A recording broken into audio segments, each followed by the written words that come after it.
আজকে থেকে কিন্তু শুরু হয়ে গেল বাগড়া নদীর পাড়ে টানা 7 দিনের মেলা। এই মেলা কিন্তু খুবই জাঁকজমকভাবে উদযাপন হয় আর বিভিন্ন ধরনের দোকান বসে। আর মেলায় কিন্তু দূর দূরান্ত থেকে অনেক মানুষ আসে ঘুরতে। আর এই মেলায় খাবারের অসংখ্য দোকান রয়েছে। মেলায় এসেই ভাবলাম যে কিছু একটা খাওয়া যাক, তাই ভাবলাম রোল খাই। দোকান থেকে একটা রোল নিলাম, রোলটা মোটামুটি ভালোই ছিল। এই মেলাটি কিন্তু অনেক বড়, আমি শুধু এক সাইডে দাঁড়িয়ে আছি।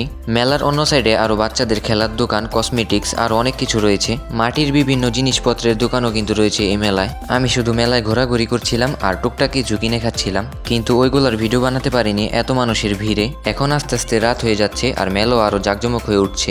রাত্রেবেলা কিন্তু মেলার ভেতরের পরিবেশটা খুবই সুন্দর লাগছিল। মেলার ভেতরে খুবই বড় আকারের কয়েকটা আচারের দোকান দেখলাম, তাই ভাবলাম আচার খাওয়া যাক। দোকানে অনেক ধরনের আচার ছিল, তার মধ্যে দেখলাম শুধু রসুনের আচারও আছে, তাই কৌতূহলবশত রসুনের আচারটাই নিছিলাম। কিন্তু রসুনের আচারটা এত পরিমাণে বাজে যে আমার মুখের ভেতর অন্যরকম একটা গন্ধ হয়ে আমার মুখের স্বাদই নষ্ট হয়ে গেছে। আপনারা খেলে বুঝবেন যে এটার স্বাদ কতটা জঘন্য, কিন্তু খাওয়ার দরকার নেই, শুধু শুধু মুখটা নষ্ট হবে। আমি কখনো কোনো দোকানের খাবারকে খারাপ বলি না, কিন্তু আজকে আমাকে বলতেই হলো, কারণ এই খাবারটা আসলে খুবই জঘন্য ছিল। যে এই রসুনের আচার একবার খাবে সে আর কখনো খেতে চাইবে না, এই আচারের এই বিশ্রী স্বাদের কারণে। তো আপনারা কখনো ভুলেও এই রসুনের আচারটা ট্রাই করবেন না। তারপরেও যদি আপনাদের কারো ইচ্ছা থাকে এই রসুনের আচারটি ট্রাই করার, আপনারা করতে পারেন। এত কিছু বলার পর বাকিটা আপনাদের ইচ্ছা। আর আপনারা কে কে আসছিলেন এই মেলায় অবশ্যই কমেন্টে জানাবেন। ভাবলাম যে মাটির হাঁড়ি পাতিলের দোকানগুলো আপনাদের একটু দেখাই, তাই মাটির হাঁড়ি পাতিলের দোকানের ওদিকে যাচ্ছি।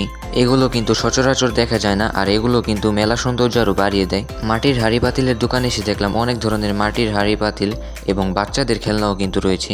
এই ধরনের এই মাটির খেলনা কিন্তু এখন আর পাওয়াই যায় না। এখন কিন্তু অনেক রাত হয়ে গেছে, তাই ভাবলাম একটা চিংড়ি মাছ ভাজা খেয়ে তারপর চলে যাই বাসায়। তাই চলে আসলাম চিংড়ি মাছ ভাজার দোকানে। দোকানে অনেক মানুষের ভিড় ছিল, তাই একটু দেরি হচ্ছিল। দোকানে চিংড়ি মাছ বাদেও আরো অনেক কিছু সাজানো ছিল, যেগুলো দেখতে কিন্তু খুবই সুন্দর লাগছিল। এত মানুষের ভিড়ের মধ্যে অবশেষে চিংড়ি মাছ ভাজাটা নিয়ে নিলাম। এখন চলে যাব বাসায়। আপনাদের কাছে চিংড়ি মাছ ভাজা খেতে কেমন লাগে অবশ্যই কমেন্টে জানাবেন। আর এই মেলা কিন্তু আরো 6 দিন হবে, আপনারা সবাই অবশ্যই আসবেন। তো আজকের মতো এখানেই দেখা হবে নতুন কোনো ভিডিওতে।